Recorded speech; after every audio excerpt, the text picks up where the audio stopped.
Thank you all and welcome to today, October 17th, Gateway API community meeting. Just a reminder that we are under the Kubernetes Code of Conduct here, which boils down to be excellent to one another, so be nice.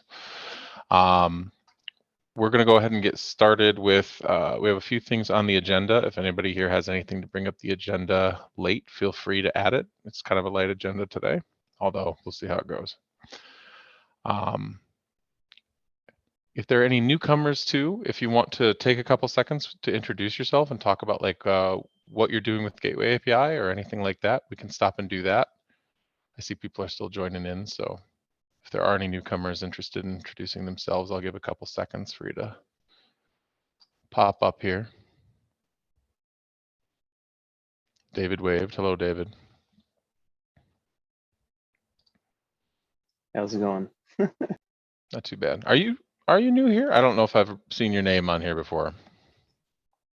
I'm going to be a passive listener. I work on key native open source, and we're consuming Gateway API. So I'm going to just do the vetting.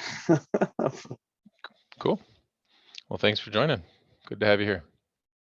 Thanks. All right. I am having trouble with sharing screens, apparently. What's that? Go on. Oh, yeah. Also kind of a newcomer, but I don't really work with anything, but I just wanted to contribute, I guess, and saw that this group was active and kind of jumped in. Yeah, cool. Thanks for joining.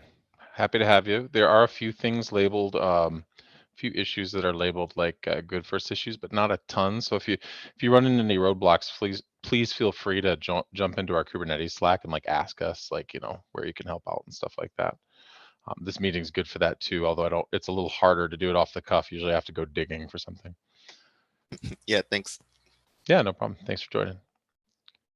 Hi, this is Kwang Nguyen. I joined last week with Phil Plati. He kind of introduced us at F5. We're trying to see how we can integrate the Gateway API and kind of like standardize our implementation, like make it more consumable particularly for service provider. Like that's our focus right now. But awesome. Yeah. Yeah, it going pretty well so far? Yeah, I think so. Trying to follow the, kind of like examples that we already have, and we have been able to,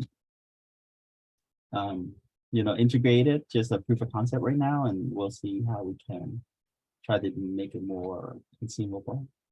But yeah, so far so good.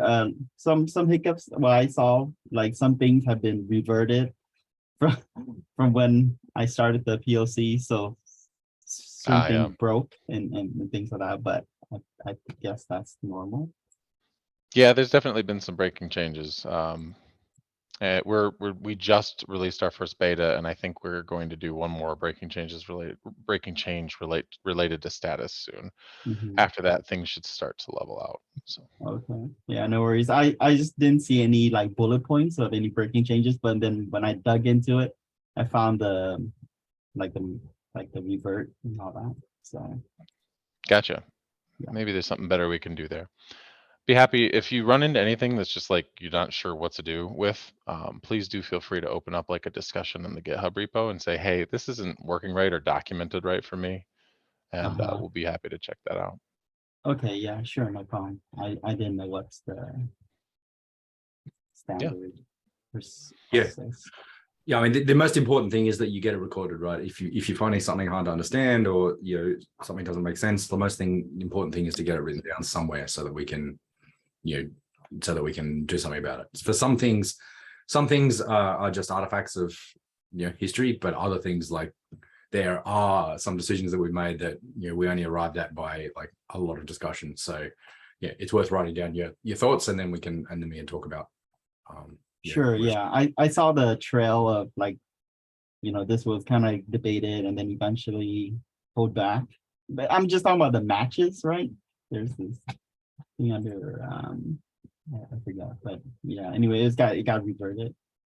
And I had it and then it broke. Oh, that's the source and destination matching. Yeah, I think so. Yep. Yes, we did pull that. Yeah. So anyways. your use case is mostly layer 4? Yeah, I mean, I didn't need it, so it's fine, but Oh, okay. Yeah.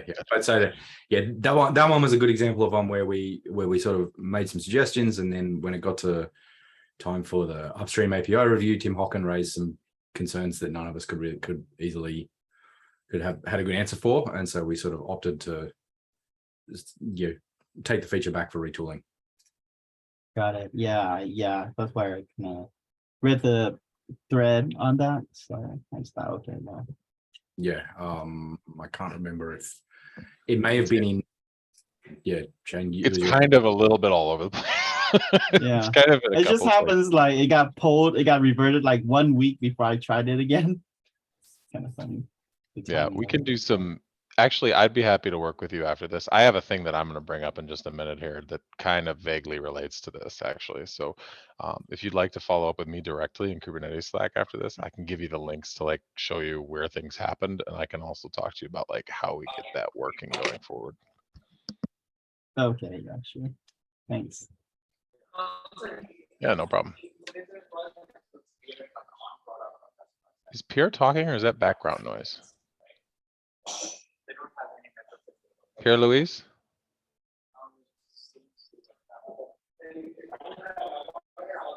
Okay. I guess I'm going to mute Pierre Louise. Hit us in the chat room if you were trying to talk. It sounds like you just had somebody in your background trying to talk. Okay. Give Pierre a second to chat here if he's trying to say something. Okay. He just sent me a direct message, says apologies. I think it was just background. No worries, Pierre. Okay. So unless anybody else wants to pop up and introduce themselves, it's really good to see all the new faces. Give it a couple seconds and then we'll move on to the agenda.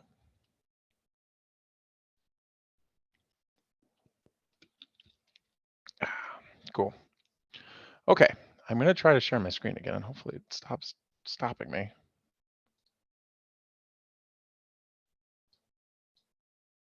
If not, I can do it, man. Yeah, Is that's that what showing up okay? Okay. It told me no like a few times. All right. Cool. So I have something that I wanted to bring up today. I almost had a demo to bring up today, but not quite. Basically, we're at a point, just to kind of recap where we're at. We're at a point where V060 is about to go out the door. It's pretty much not going to make it for KubeCon at this point, but like for a while, we've had a name on every issue that was required to get it closed. It's almost done. One of the big things coming out of that are like the resource grants going to beta and stuff like that, and there's a few other things. I am interested in trying to push for L4 stuff to be beta. At least TCP UDP route beta by V070, which I would assume lands somewhere.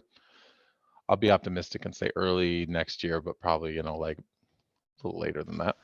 I would guess that there's a good chance it will probably be closer to KubeCon EU. Yeah, that might be fair. I want to try to see if we can. I mean, I'd like it to be sooner, but yeah, I know, same. I'm really hopeful that we can start getting our releases faster, but we'll see how it goes. Suffice to say, go ahead. TLS route or UDP route? I mean, there is a big difference between them. I think TLS route. TCP I said TCP and UDP. I'm not sure about TLS route yet. I didn't want to invoke that one just yet. So. Any reason for that? Because UDP route in particular seems the most difficult to support of all three, and TCP on the internet, it's not so common. Maybe, I don't know. Yeah. Go ahead, Nick. I mean, so let's actually as part of talking about this, let's quickly address Candace's question that's later on because it's directly relevant. That Candace asked later, like, how come we didn't bring TLS route up to beta? That's because we need a certain number of implementations to. So our graduation criteria for beta are there needs to be a certain number of implementations have done it, and we need to be confident that people are actually using it, and we need to have conformance tests. We don't have any conformance tests, and we don't have good data about how many implementations have it. So that's basically the reason. I don't see that the spec will change that much. For TLS route, there's not a lot to do. There's really the only things that are available to use are the TCP properties of the connection and then the SNI. That's the only things that you can use to select. That's what TLS route is for, is to forward things to a backend service without unwrapping the TLS session and only looking at the server name indicator as using to use for discriminating between different things. So you can have one port listening on a TLS thing and not terminating the session, just looking at the SNI and forwarding it off to some other backend. And yeah, so that's why is that we just don't have any conformance tests, and we don't have any sort of solid this many implementations have done it, and people are generally happy with the API. Thanks, Nick. But is it correct that there's no other way to do pass through? Yeah, that's right. Yeah, so pass through is TLS. TLS route is for pass through. Yes. So UDP route, I suspect it's even worse because it's. Oh yeah. Like UDP route is going to be a real bugger to do unless you are unless you're in the position where you're controlling the CNI as well.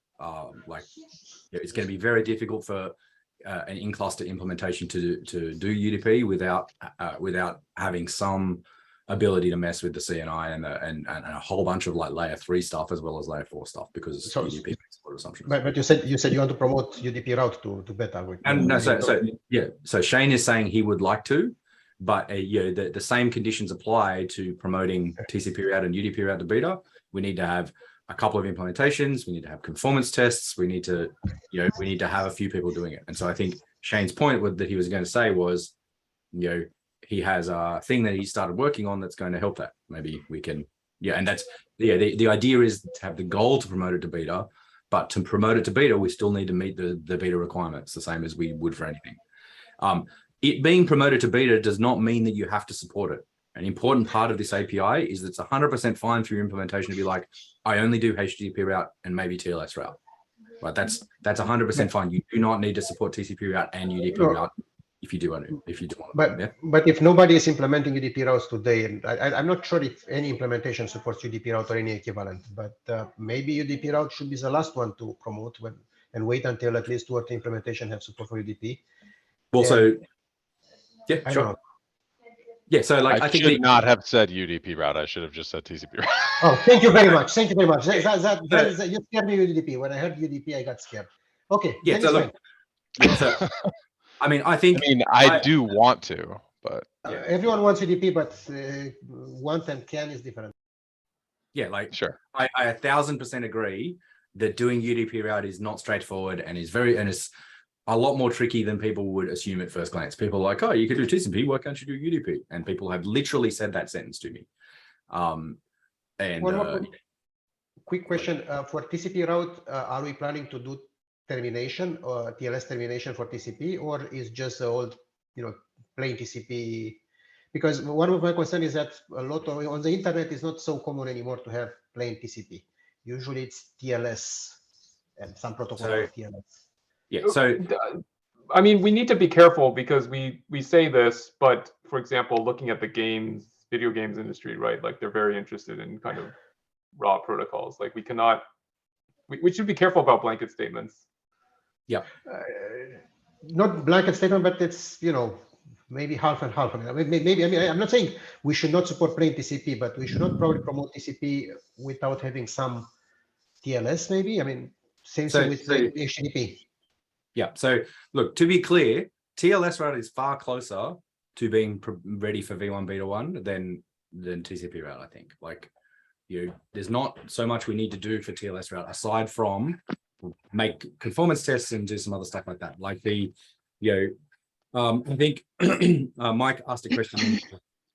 So Mike asked a question, the thing about why a TLS route and TCP route separate. Sorry, someone arrived at my front door and my dog doesn't like it. I think so. What you're talking about with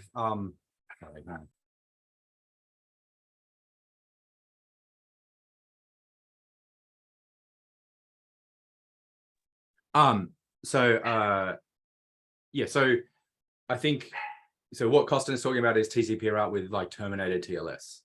So where you're terminating a TCP connection that's wrapped in TLS and then passing a bare TCP connection on. Is that what you're talking about, Costin? Yeah, I mean, gateway terminates TLS, it has options, but I want to make sure we consider completely the use case. I mean, you know, the SNI with the LP and all the other stuff involved in TLS, and how it affects our TCP route, because that has some impact. Yeah. Okay. So yeah, look, I think for things that don't for any TLS pass through, the idea is that's what TLS route is for, right? Like it's made so that's if you're not terminating TLS, that's what it's for. I don't think we have spent any time talking about terminating TLS for non-HTTP connections as yet at all. This is the first time anyone's mentioned it. So I don't dispute that we need to talk about it at some point, but I think we can talk about it further down the track. So I think in terms of what we're talking about here, like the whole idea is that we want to be able to add these extra objects in. We want to be able to have a path to how we get them to beta. And then we can totally have discussions about exactly what we include when it's in beta. But like we don't also need to boil the ocean and have everything included before it moves to beta. Like we can, as long as the things that we are doing are additive, we can add extra things once it moves to beta. So we don't need to have everything sorted before it can go to beta. Does that sort of answer everyone's questions there? Oh, actually, Mike asked why are TLS route and TCP route separate? Because TCP route doesn't. So the distinction is that TLS route lets you discriminate based on the SNI in the handshake. And so I'm familiar with like how it's implemented now. It was more of like an API design question of like, why was this pattern chosen? I remember like I was a few months ago and I think somebody like was able to link to something maybe that had some more context on like design decision at the time. So I don't remember if this was what it was, but I know that I would have been pushing for sure because for Contour, when we did HTTP proxy, we called the TLS routing feature that we had TCP proxy, which was a complete misnomer and really took people up the garden path because people were like, well, why, how do I use this how can I use the TCP proxy stanza in your HTTP proxy to forward my SSH sessions? And I'm like, well, you can't. That's not what it's for. It's actually for forwarding TLS sessions based on the SNI, which is a much more common use case than wanting to like forward SSH sessions based on some property of an SSH session. Right. And so, yes, there is no other way to do pass through except TLS route. That is what TLS route is for. Pass through is accomplished with TLS route. So I think, SNI routing is weird. It works in a really weird way. It is not a clean, it doesn't happen at the TCP route level. It happens at some spot in between, just above layer 4, but like it doesn't fit cleanly into the OSI layer model either. And so that was the idea. Sorry, hang on. I believe I'm getting a package as well.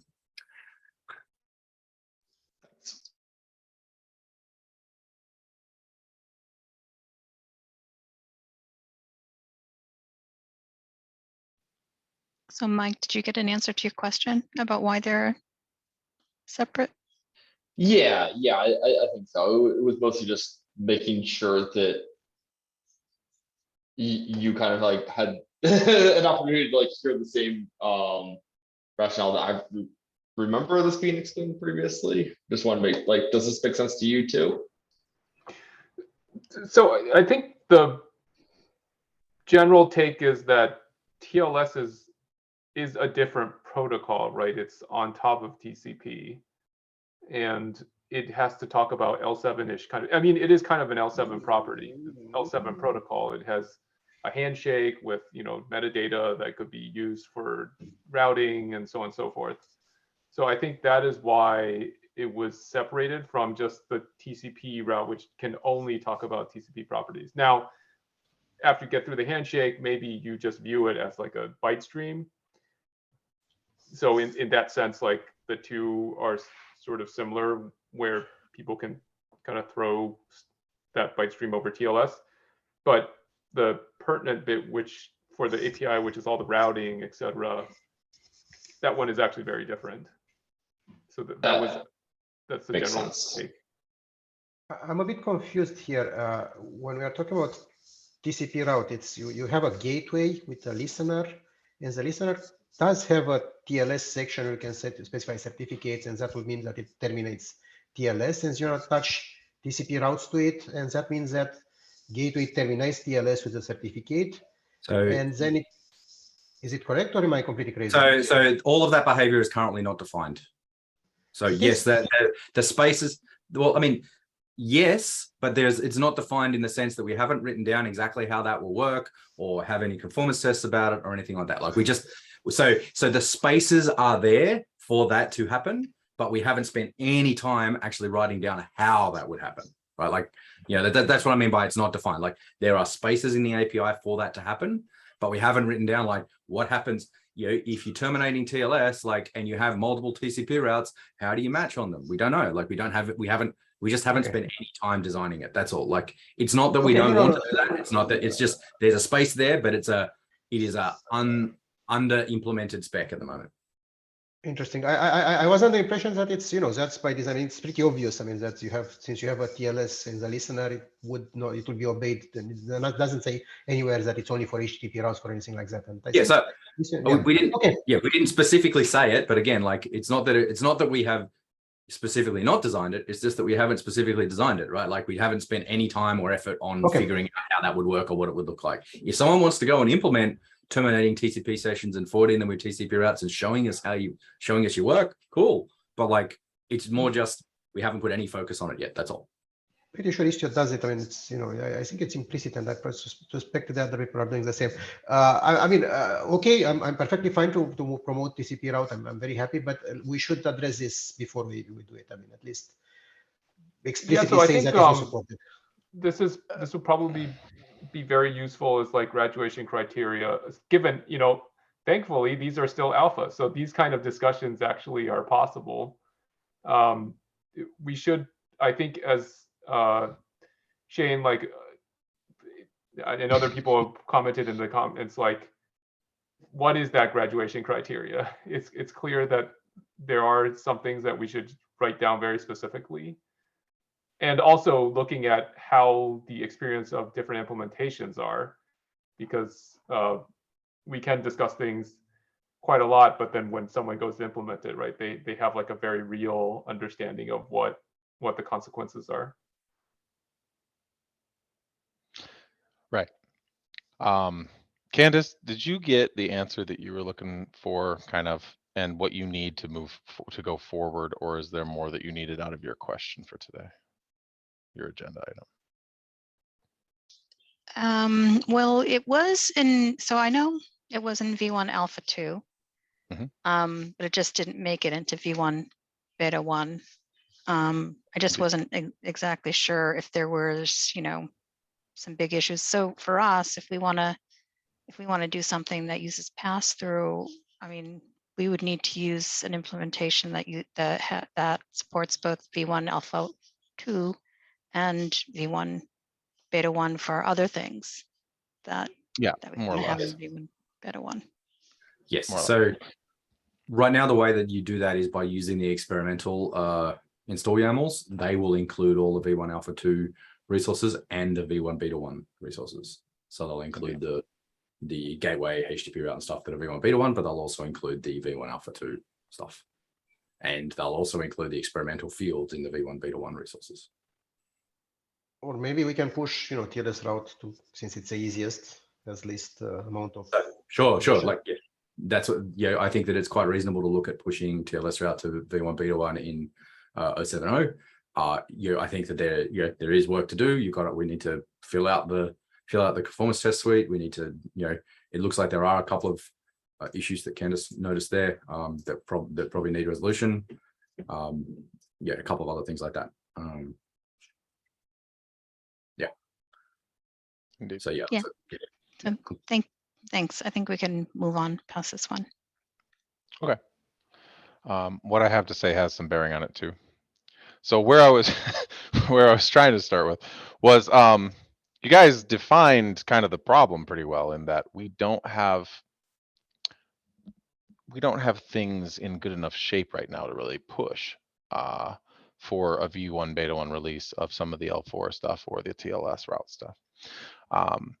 I have kind of realized for a while that there's been kind of a missing push. There's been no champion, and I want to kind of take up I want to be one of the champions to try to push for L4 stuff, UDP route, TCP route. Don't freak out at UDP route.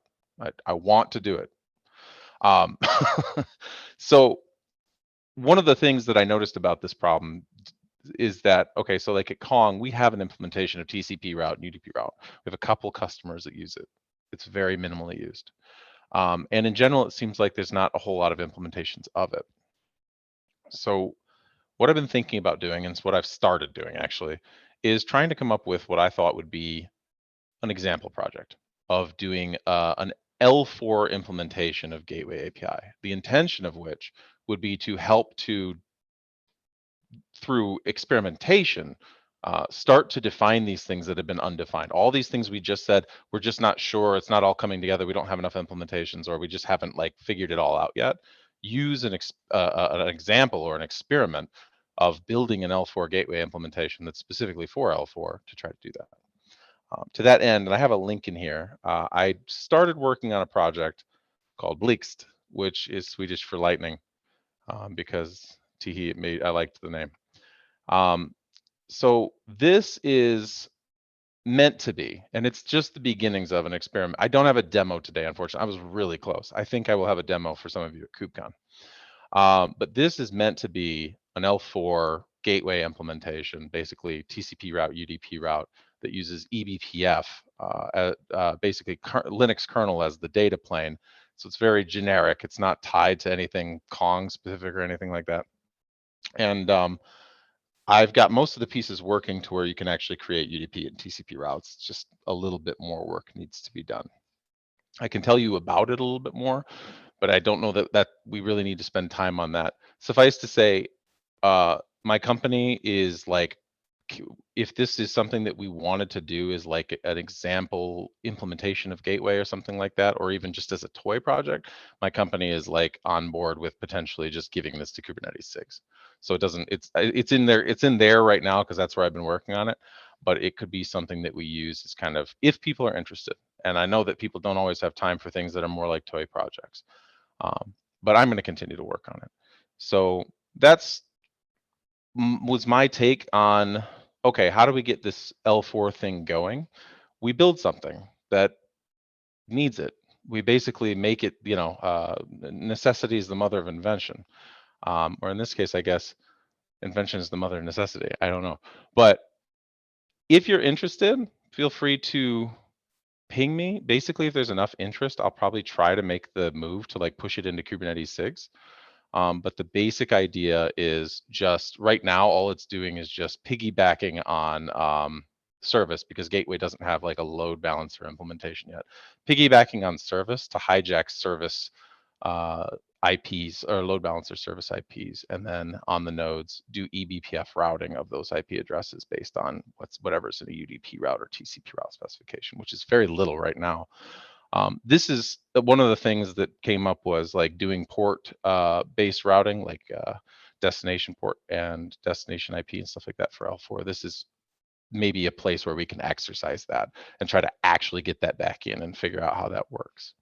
So not necessarily, I'm open to conversations and questions about it, but it was more just like a call out. Like if you're interested in this, we can go async and talk about it some more, but go ahead, Bowie. Yeah, thanks.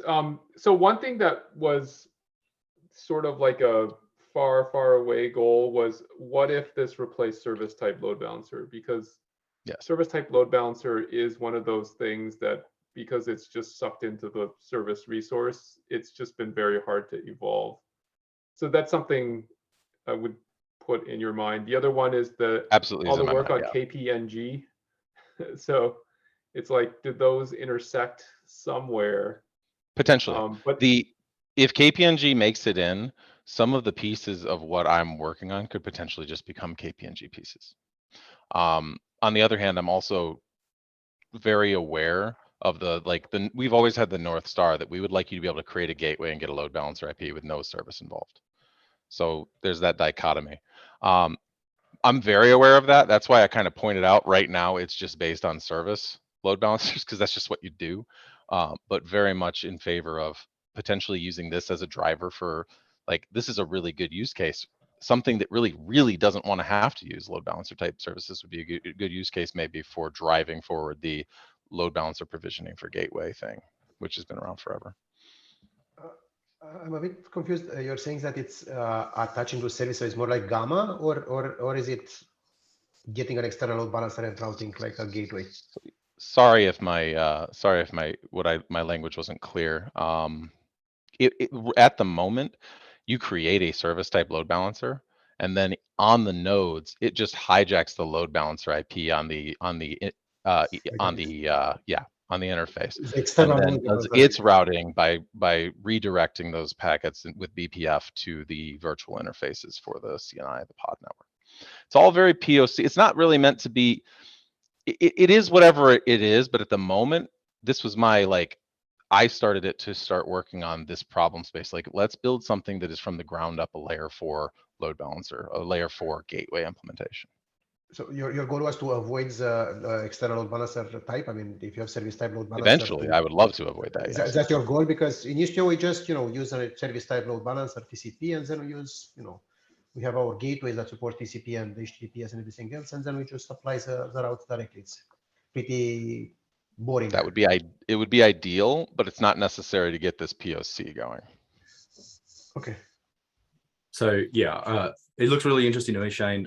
I am also interested so I am still onboarding, but obviously Cilium can do a bunch of eBPF stuff ourselves. So it's TCP route and UDP route is definitely something that Cilium has the pieces to do. It's just that we got to figure out how to wire you configure this with TCP route and wire it to you end up with Cilium config somehow. So I would anticipate that at some point Cilium will look at doing TCP route and UDP route. Or I anticipate, I know because I'm in charge of making that decision. But I don't. It will be a little while before I can get to that because I got to do that. Yeah. No rush. This is like I said, this is kind of a pet project at the moment. So this is not meant to be we need to do this right away. But I'd be happy in the next time after KubeCon. Let's just say after KubeCon, maybe before Thanksgiving. Let's see if we can maybe talk about it some more. I'd be happy to work with you on it. And I'm using Cilium's eBPF Go. I actually started writing this thing in Rust, and I found that the Rust ecosystem just wasn't quite there yet. And I used to do C for years, more than half a decade ago. I'm dating myself, but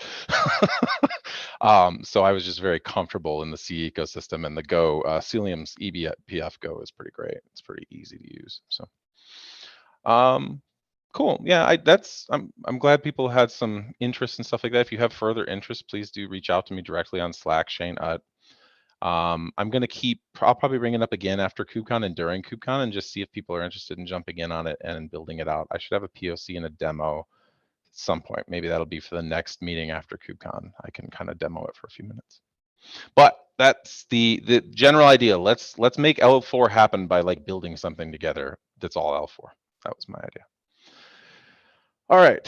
So Nick, you want to talk about backend capabilities again? Sorry. I think we're getting closer here. So if you could pop the link open, please. That's the link to actually get. So I think it seems like from the discussion that we've had on the thing, most of the discussion has been about why are we putting everything in this one new object, and why do these fields live here and not somewhere else, and a bunch of other stuff. I think I would summarize. So this is on the PR for not for 1364, but for the PR is 1430. This is Candace's PR. Candace, sorry, did you want to say anything? No, that's okay. Yep. Take it away. Yeah. Okay. Cool. So yeah, I'll summarize here. I think the way I would summarize the discussion that we've got on this PR is, you can see there's a lot of comments. is that nobody's really disputing that we need to do like something like this. We're kind of just talking about like the shape of the API and where the fields live and what fields live where and what bits get configured where. So, the PR that Candace has there has basically, we're adding a backend capabilities object that's a little bit like it's a wrapper object. It has a reference to a specific service by name and namespace. And you say it's basically intended that when you create this backend properties resource, it has that reference and it wraps the service. This is because we can't make changes to the service spec very easily. It takes like at least a year even to get them looked at. Probably like 2 or 3 years to actually get them functional and in a number of versions of Kubernetes. So the idea here is to try something out and to figure out if it's actually viable and to see if this is a thing that we want to try to push later on to move into the service spec. Then the idea here is to have these backend capabilities be things that the person who owns the service wants to say, like, my service supports this. Yes, Costin. So the intent is basically to have this as a big bag with absolutely everything that we want to put, and we keep adding fields to it. I mean, all the possible properties of yes.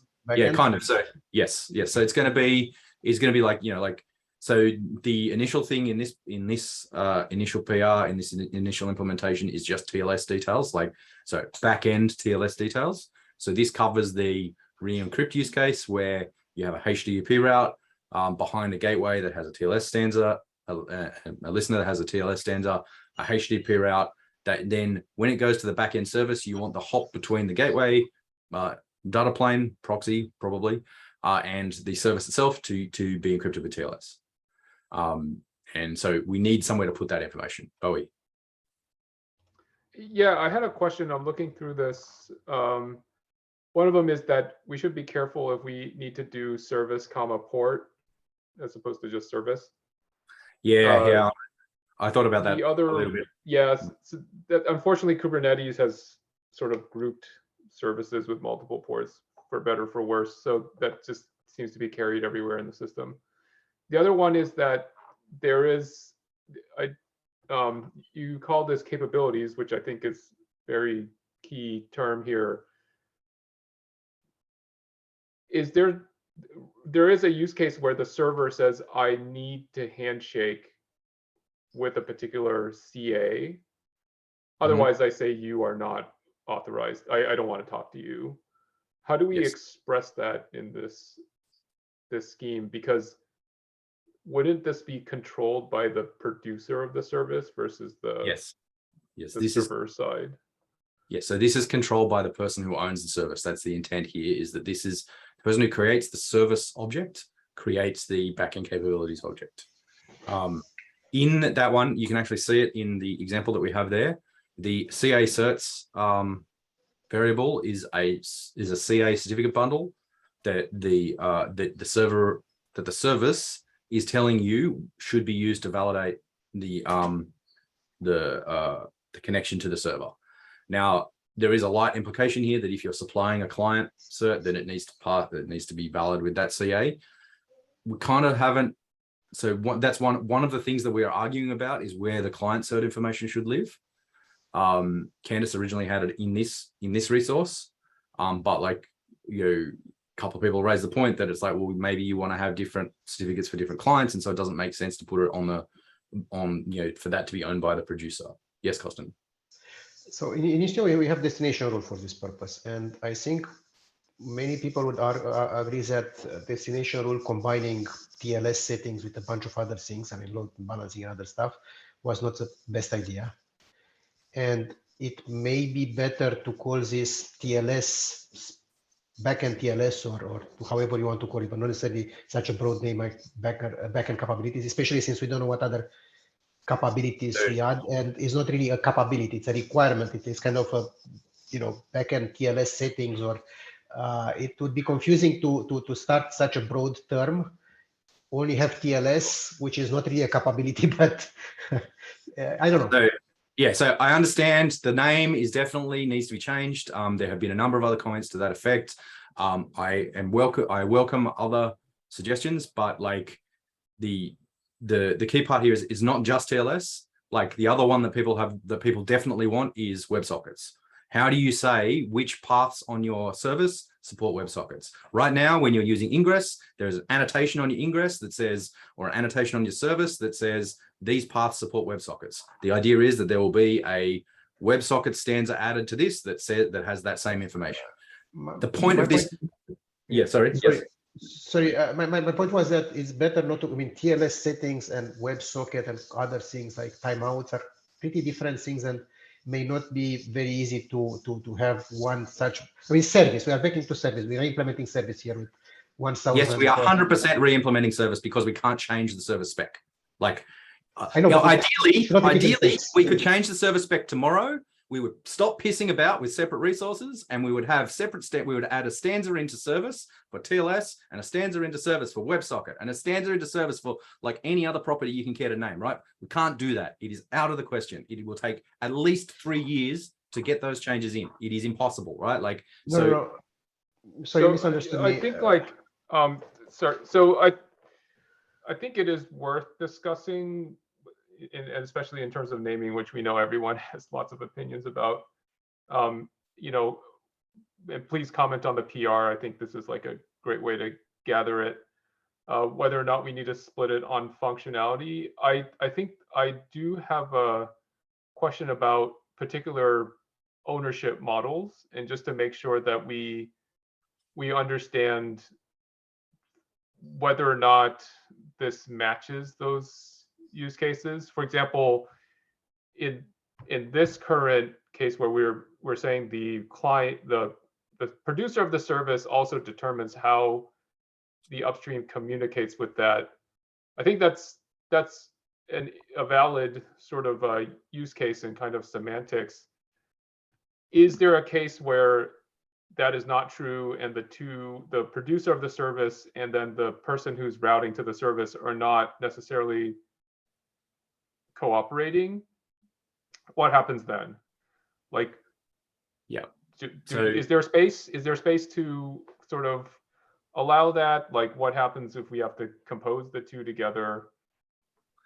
So yeah, so this is one of the problems with doing TLS. Is the first thing we do with this is that there are all of these weird, like, it gets a bit funky, right? Because what this thing is essentially saying is, this is saying like, as the service owner, when you connect to my service, I'm only gonna respond to you if you're using TLS 1.3 and this Cipher suite and this CA or something like that. Like, it's a shorthand way for people to say that, rather than you needing to figure this out by like trying to connect to it and failing until you do TLS 1.3. Yeah, I think that some aspects of it that make sense, like especially the ones that cannot be discovered in the handshake. Yeah. But I think the tricky one for me is the CA cert, something like CA certs, where the server has to, like, the server cannot create a policy that says, so by server I mean the person who's referencing the service cannot create a policy that's saying like, I'll try to communicate with you, but actually you need to appear in the CA, which is one aspect that I think is actually fairly common. Yeah. Or you can imagine it's not even a physical list, like a file of CAs, but somehow provisioned from some infrastructure to say that router has a trustable set of things and an untrustable set of things. And if a service appeared that couldn't kind of produce auth that is trustable, then the server will basically kind of fail the connection. Yep. I just want to make sure that when we take in this proposal that we make space for that, because it feels like a fairly reasonable use case as well. Yeah. So could I just interrupt for 1 second? I think it's the same discussion that John had posted to the PR too. Making sure that we recognize the producer and consumer roles. And I have to say, I wish there was kind of a more descriptive way or a more succinct way of describing this, because I'm still not sure whether you're talking about, Boe, if you're talking about the same thing that John's talking about. And if we could sort of succinctly write it down and take notes on it, that would be great. Yeah, so maybe I'll look at John's. Sorry, I'm just looking at the raw PR, so I don't have the comments, but I will follow up on John's, because I feel like that is sort of key to this, is that the service, we're describing what the service advertises, but there might be some things that actually the control doesn't necessarily belong there. So that's my general comment. Down at the bottom of this comment chain, I put in some stuff. We had this exact same problem on Contour for similar reasons, right? Like that, you know, sometimes what you want to be able to do is to have the service say, you know, hey, I only do TLS on this port or something like that. And then sometimes you want the gateway to say, well, I'll only connect to services that do TLS 1.3, right? No TLS 1.2 is allowed in this cluster. If you advertise your service with TLS 1.2, sorry, it's not gonna work. You know, and that's like an admin level thing. That is a good sort of fit for the policy construct, but policy constructs are kind of intended to, like, the way that we built them originally was the policy constructs are kind of intended to either default or override settings that are already available at like some more granular level, right? So for this to work, probably what we would need is we have the service owner has a way to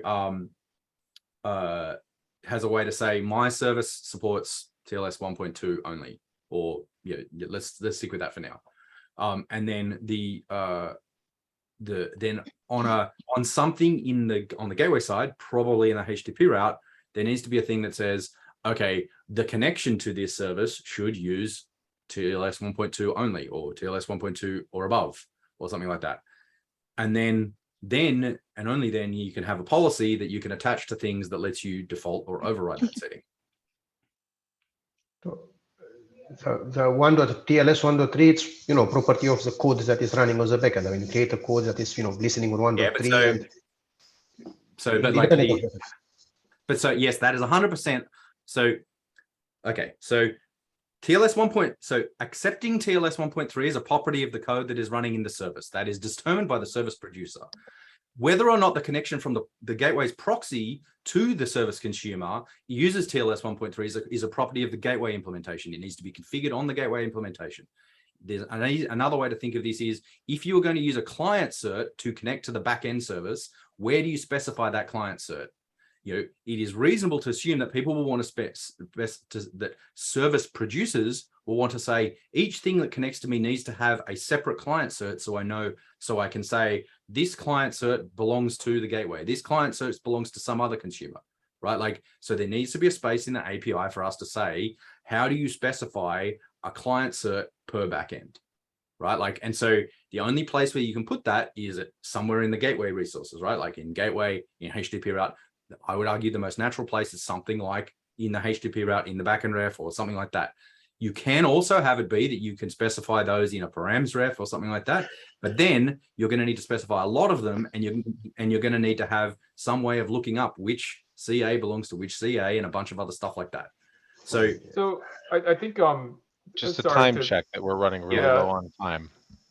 Just one comment. So sorry to add more work. I think it's worth sketching through at least the non-cooperating CUJ, just to understand, because I'm fairly certain that, like, let's say we get this in the future, probably that use case will come back up. So we just need to make sure, for example, any language and any kind of conformance that we put around this is going to be compatible with like a future proposal based on policy that is sort of in the non-cooperating case. Yeah, I just don't. I'm just very careful, like we don't accidentally go over and kind of lock it out with this. I understand. I understand the things that you're thinking about. I've thought about it a bit. I do think that. So one of the other things that John raised in one of his comments was that I wanted to talk about. I know we're running out of time. I'm sorry. Is that John's like, well, how do you know how many layers of TLS there are? And what if you've got something in between doing doing magic TLS for you, and so you're TLSing your TLS again, you're double encrypting or something like that. Uh-oh. Yeah. Please Yes, don't do exactly. that. Right. I'm like, the point that I'm trying to make is you don't care. The whole point of that's why it's so important that this backend capabilities named to be determined object, like it is saying from the point of view of the owner of the service, you need to use this TLS details. I have a When question you- about that because, sorry, Shane, I'm like way over time, so you can cut me off if you want. So the notion of capability is an interesting one because that's like, hey, I'm telling you up front, I don't accept MasterCard. Yeah, like, sure. Yep. So like, that's okay. I wonder what we talk about in terms of conformance because, the server can choose something else. It might just get rejected. It's like, if the server wants to talk to you, they should use these, but it's not necessarily a statement about they must. Does that make any sense? Like, it's like, if the server didn't want to do it, I guess they could do, they have some flexibility or something. I'm just trying to, that way, like, because if we mandate that the client can force something on the server side, that seems to conflict with later on if we came back and we said there's some policy on the server side to man, like, let's say the client here said like, yeah, you can use SSL 1, and then the server has a policy is like, I cannot use anything lower than TLS 1.3. Like, what happens in that case? So yeah, I agree. We need to specify that. In my mind, for that one, that is that starts to be in the direction of things where we would be like, okay, that means that the back end isn't valid, right? Like, and you start like losing backends and ending up with 500 and stuff like that. Right. It would be good to at least go a little bit into that, to kind of explain, to what extent is this a mandate for the server versus like, this is sort of extremely useful information for the server to communicate the client, but not necessarily that it's sort of like mandating something. I would be happy sort through I'm it. sorry to interrupt. I would be happy to stay overtime to like go further into talking about this cap for anybody who wants to stick around. I would like to give Dave P a chance to do his agenda item. If we could stop and do that real quick, would that be okay? My item was just there for documentation. Because Right. that was the initial discussion we had. So that's why I put it at the top. And then I saw someone move it to the bottom. I just wanted to capture the links people shared in the thing. So if you want to spend the last 5 minutes going back to the previous discussion, then go for it. So, Okay, thank you. I think given that I started that can of worms as well, it's probably fair that I talk about it a little bit. So that is basically Mike did a great job of raising a whole bunch of issues that there were with the existing status design. Basically, there are a whole bunch of places where the status design was inconsistent, vague, or contradictory. And so in order to fix that, we've raised GEP 1364. We're sort of working through making all the changes we need to do to handle the gap that I actually opened. And so that's why there are a bunch of break-in changes there, because those are changes that break status. When we break status, we're going to break conformance, because conformance status is used in conformance. And so that's why those are breaking changes. In terms of the actual spec of the resources, there are no changes. This is just a breaking change for for how the status flows work, to make it so that on this across different objects and stuff, they're more similar. They make more sense. They're more consistent, because we designed the objects at different times and did the status at different times. And so they were very weird and inconsistent because we had built the objects at different times. And so this is a sort of an attempt to make us more standardized patterns for doing status. So implementations will need to update, and then if implementations are familiar with their users using status, like integrating with the status, they'll have to let them know to update as well. Yes. So I'm aware that breaking changes like that absolutely sucks, and I am sorry, but the status is now sustainable. And so we were like, let's break it now and break it hard and get it done, so that we only have to do this once, hopefully. So yeah, that's the purpose of those changes. Yeah, and so yes, everyone who has participated in discussion about the backend properties, backend capabilities, whatever you want to call it, please add those comments to the PR. You know, to 1430. Yeah, we like. I think that, yeah, talking about the name, like bike sheeting on the name is useful. Like, I think capabilities definitely seems like it has implications that I don't think we intended. If you just do a space after that chain, it'll magic it for you. Yeah, I just did that with the other one. Yeah. So everyone who's commented here, it'd be good if you could put some comments to that effect on the thing. I think most of the comments at the moment are happening in like a comment thread on a specific line of the file. I think we should try and walk those back to the main comment stream, since we're talking about sort of very general things for the PR. Yes, I definitely think that we could spend a lot of time arguing about exactly on the name. I'm kind of in favor of erring on the side of having something to play with rather than spending too much time arguing about the name. But if people have strong objections to capabilities, again, I would urge you to record them on the PR, please, so that we can, if we're going to change the name, let's do it. But like, we need to agree on a name. Roger that. Does that mean you don't want to try to do some overtime today? We want to stop it here and keep going on the PR? I think we can. I'm happy to discuss it over the Slack. I think I'll put together some comments as well, Nick. Yeah, I definitely owe you guys that if I'm going to ask you to do any additional work. Yes, sounds good. And I think Keith raises a good point that next week's meeting is cancelled for KubeCon.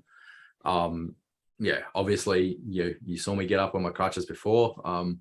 I will not be at KubeCon, so I'm very sorry to miss you all. But that does mean that I will have time to spend working on this sort of stuff. So if you have documents you need to review, I'm gonna need things to keep myself distracted because FOMO will be real. Please comments on that PR. It's Candace's PR. I'm sorry, Candace, to sort of derail and be the one to drive the conversation, but I figured that I started this shenanigans. I feel like it's on me to help you. No, yeah, it's just so Nick started it, and he put together the how and the why and for what reason part of the document, and then that was exposed to the community for a little while, and there was a little bit of changes based on that, and then it was in PR form for a little while, and the PR was merged, and I don't know how long it's been around for, but I just picked up the implementation part of it recently. So if we need to go back to the, why are we doing this part and take another look at that, is that something that you're willing to do, Nick? Or totally, yeah. If that's what we like, it seems to me that people aren't really arguing that we need to do something like about this. It's people are arguing like what we're doing and the sort of the model, the conceptual model that we're talking about. It could be that when I've done this before, like I thought I was clear on the conceptual model, but evidently I wasn't. So obviously the conceptual model needs a little bit more clarification about like what's owned by who and why we're splitting up the config in this way and how that stuff works is the bits that we need to add. So it could be that I need to make an update to the sort of the why and the goals section with more information about the conceptual model, but then that will clarify some of these questions. But I think we need to get all the questions. I think that PR is a good place to get all the questions written down and the comments written down on, and then we can decide like, how we take it from there. Maybe I go and do another PR to the other bits of it, and then you sort of rebase onto that, and then we you change the bits that you're adding based on that. That definitely feels like it'd be helpful. Because it feels like a lot of kind of the like there and back with the actual implementation is really driven by like not having everybody on the same page with like what are the use cases that we're trying to enable with this? What is this intended to represent? What is this not intended to do? And like, is this reflecting the thing that is being configured elsewhere, or is this a way to actually explicitly configure something? So yeah, getting those questions all in one place, I think would go a long way towards making the implementation part a little bit more straightforward. But I don't think anyone disagrees that we need TLS settings. I mean, TLS settings are probably one of the most important, most complicated things. The argument is how to do it in a way that, it's not repeating mistakes that other people did in the past, including this two particular. We are over time. I think there's a lot more to be talked about. Unfortunately, I'm really sorry that you won't be at KubeCon this year, Nick, but there will be, I'll get something posted if we haven't posted it already in the Slack channel for those of you who will be at KubeCon. I'll probably post it like Monday. We will have some space and some time on Tuesday just for us. So more details to come on that. Although I think Rob might have posted at least that we're doing that before. So. Yep. So I will try and have some stuff done on this before next week so that you'll have some stuff to talk about. Obviously, I can't be there, and the time would be, even for me to dial in, it'd be like 3 o'clock in the morning or something like that. Right. I was about to say we could portal you in, but then it would be the other side of the earth. So yeah. Okay. Yeah, and with all of the lying around and healing that I'm supposed to be doing, I should not probably be getting up at. Yeah, lie around and heal, dude. I feel so bad, man. That's a pretty bad injury. All right. Yeah. Cheers, everybody. Thank you for coming. And if you have any follow-ups, feel free to jump into Slack and just ask away. Have a good night. Please. Thank Thanks. you. Bye-bye.